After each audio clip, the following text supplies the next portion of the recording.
सोनम के घर फूलमती नाम की एक नौकरानी काम करती थी। उसके नैन नक्श बहुत सुंदर थे, बस रंग से वो काली थी। एक दिन सोनम दीदी, आप कितनी सुंदर है और इतनी गोरी भी। काश मैं आपके जैसी गोरी होती। अरे लेकिन देख ना कितनी मोटी हूं मैं। मुझे तो पड़ोस की रानी अच्छी लगती है। देखने में गोरी, नैन नक्श अच्छे और दुबली भी कितनी सुंदर लगती है। फूलमती के मन में सोनम की बात घर कर जाती है। वो सोचती है कि उसे नहीं पता था कि सोनम को भी अपने से शिकायत होगी। अरे फूलमती, ये क्या किया? सब्जी में इतना तेल। वैसे भी मैं इतनी मोटी हूँ, ये खाना खाकर तो कभी जिंदगी में पतली नहीं हो पाऊंगी।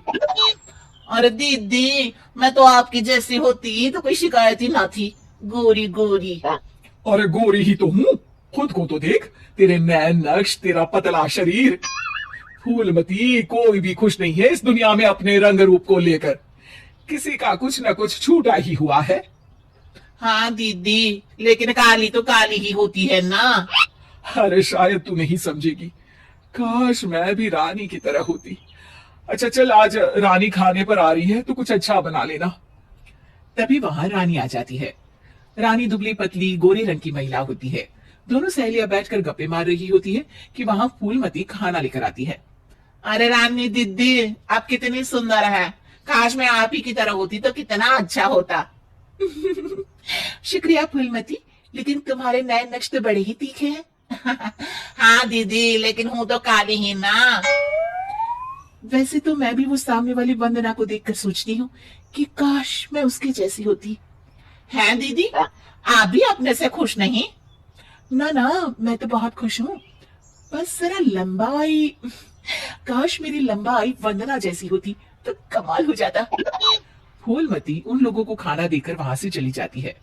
वो सोचने लगती है, अरे ये क्या, मैं तो सोच रही थी कि सोनम दीदी सबसे सुंदर है, लेकिन लगता है सोनम दीदी कुछ नहीं। अब तो मुझे वंदना से मिलना पड़ेगा। देखो तो सही कि वो क्या चीज है। एक दिन मौका देखकर फूलमती वंदना के घर जाती है और उसके दरवाजे की बेल बजाती है।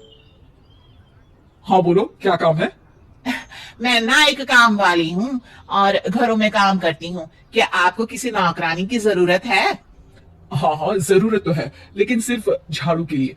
वो क्या है कि पोछा मैं खुद लगाती हूँ, जिससे मेरी फिगर मेंटेन रहती है। दीदी, एक बात बोलूं, आप कितनी परफेक्ट है। मतलब आप में तो कोई कमी ही नहीं है। सुंदर शरीर, लंबी हाइट, गोरा रंग। काश ना दीदी मैं आपके जैसी होती। शुक्रिया, लेकिन मैं भी परफेक्ट नहीं हूँ। ओह, ये क्या दीदी, आप क्या बोल रही हैं?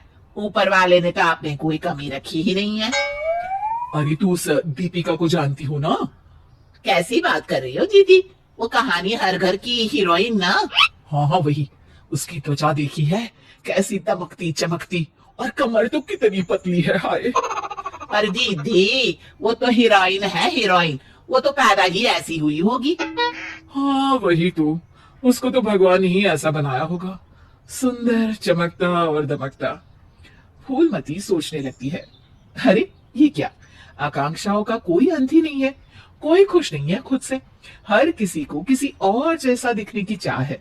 अब तो किसी न किसी तरह दीपिका से मिलने जाना होगा, लेकिन कैसे? फूलमती एक दिन दीपिका के घर जाती है, जहां उसका बॉडीगार्ड दरवाजा खोलता है। कौन हो तुम और यहाँ क्यों आई हो?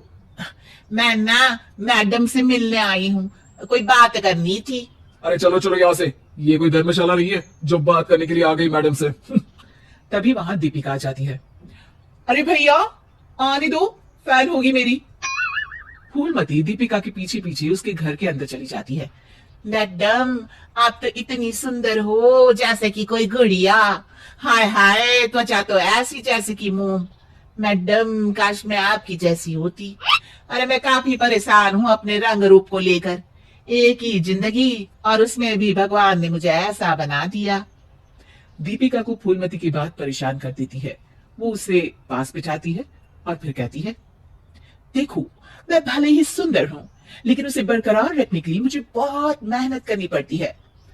मतलब मेहनत क्यों और कैसे? मैं खाने पीने में हर वो चीज नहीं खा सकती जो तुम खा सकती हो। मैं धूप, पानी, हवा, धूल से दूर रहती हूँ, नहीं तो दाने निकल आते हैं। ना जी ना मैडम, मैं तो सारा दिन घूमू, बारिश में भीगना तो मुझे बहुत ही अच्छा लगे है। अरे महंगी महंगी क्रीम पाउडर जिस दिन मैं लगाना छोड़ दूं ना, तो देखो कैसी बुढ़िया सी शक्ल हो जाएगी मेरी। अरे मेरे ये सुंदर होठ, ये तो मैंने सर्जरी से करवाए हैं, जिसका मुझे बहुत ज्यादा ख्याल रखना पड़ता है। दीपिका की बात सुनकर फूलमती वहां से निकल जाती है, वापस आती है सोनम के पास और काम करने लगती है। अरे फूलमती, क्या हुआ? आज बड़ी खुश लग रही है।